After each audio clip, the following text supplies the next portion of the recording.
Hello! So my kids asked me to do a video for their channel, and I've decided to do a video of how to make roscones. So here we go. In a bowl of a stand mixer, mix 440 grams of strong bread flour with 50 grams of sugar and a teaspoon of salt and whisk well.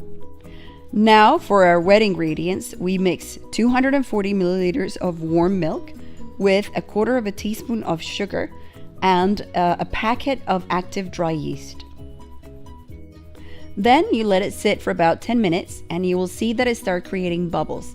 Those bubbles mean that the yeast is active and your mixture is ready to create your dough. Mix in 1 egg, and it has to be at room temperature, and 56 grams of melted unsalted butter. Mix it very, very well, and then you're ready to mix your dry and your wet ingredients. Set your stand mixer for a slow speed and do it for about 15 minutes or until the dough comes away from the sides of the bowl. You might need to put some more flour if the humidity in the air is high, because flour does absorb humidity, so that means your dough might be too wet.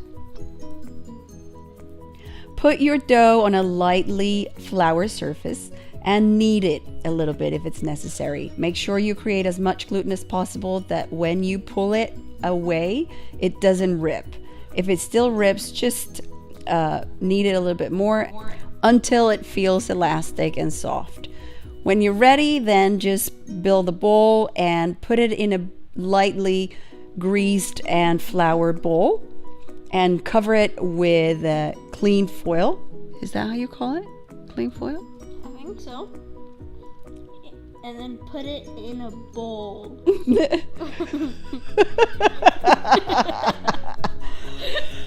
No, seriously, it's a cling film.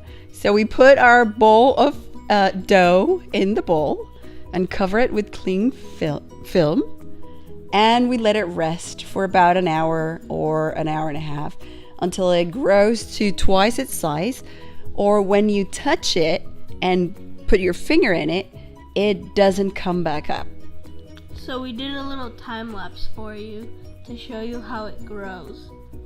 Okay, once it grows to where it needs to be, you need to cut it in half because we can make 2 roscones out of this dough. Then each one of the pieces roll out into a rectangle like in the video, and you can put bocadillo or you can put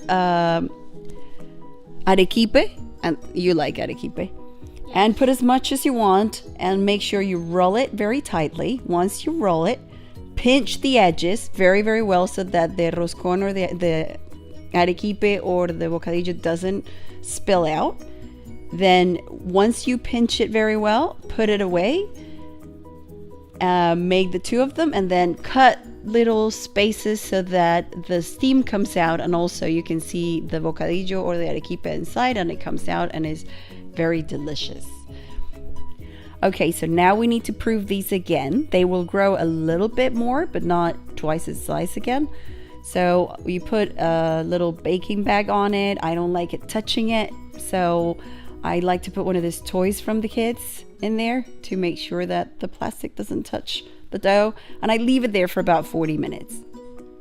To make that really shiny and delicious look in the roscón, what you do is mix 1 egg with 1 tablespoon of water and 1 tablespoon of honey, and you brush it all over it before you bake it. You bake it for 25 minutes at 350 degrees Fahrenheit, and when they're ready, they'll be brown and shiny and crunchy.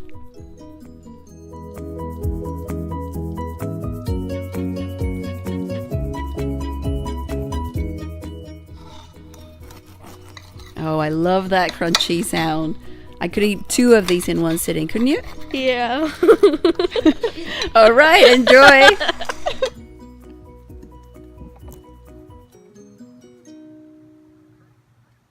And squeeze it.